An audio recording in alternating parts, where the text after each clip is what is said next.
Okay, so this is the engine from our Case 444 tractor. It's not seized up, but it needs to be opened up and looked at and see what needs to be done to get it running. So we're going to start by pulling the oil pan off and probably pull the head off and just take a look at the piston and the rings and see how it looks. See you, Mom.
My dad did say that he'd had this thing rebuilt several years ago, and we were still living on the farm.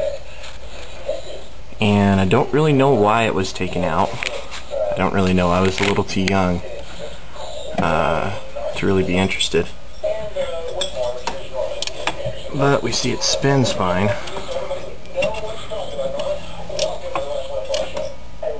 We got some good rotation. We got compression. I can hear it.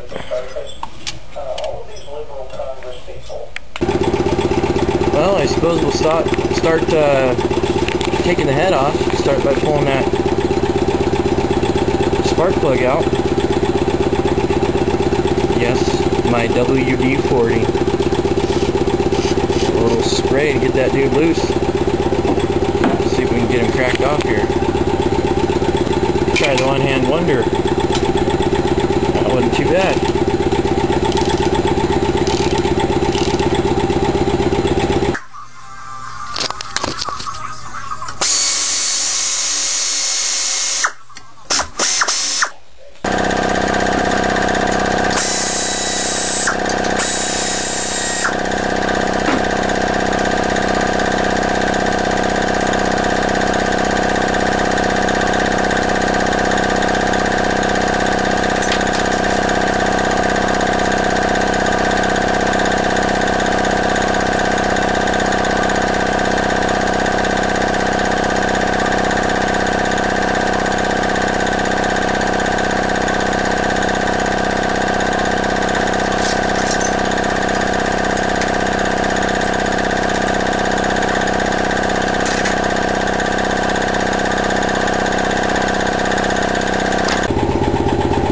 Yeah, it looks like we had a critter that didn't want to go. An old dead centipede or something, sitting right there in the top. Huh. And obviously this is just a little one-cylinder, 2-valve engine. Head gasket's in perfect shape. I don't suppose I need to take it off, but it's in perfect shape. Got some copper spray I'll use for when we go to put it back on.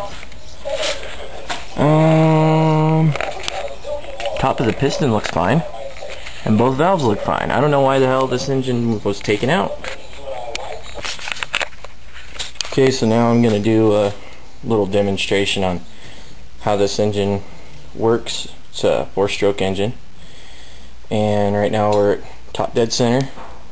we're about to do the intake stroke. This is the intake valve, this is the exhaust valve. So we spin the crank, we have intake valve open, piston starts to go down. That's when the air fuel mixture is sucked in. We go all the way down to bottom dead center, and the intake valve closes. Come up again. This would be our compression stroke. And that's where the air fuel mixture is basically, you know, compressed, squeezed together. Come back up to top dead center, and then it would explode at this point into our power stroke, and the exhaust valve starts to open at bottom dead center of that. And then the exhaust valve is open, come back up, and the process starts all over again. And after thoroughly looking over this engine with my dad, we decided that there wasn't anything wrong with it. So we're going to try and either find an oil pan gasket or make one. This is a Kohler 14 horsepower engine, I found out. The head gasket was in perfect shape, so we're going to reuse that. We'll just do the valve or the oil pan gasket, and we'll get it put together. That'll be a fun video.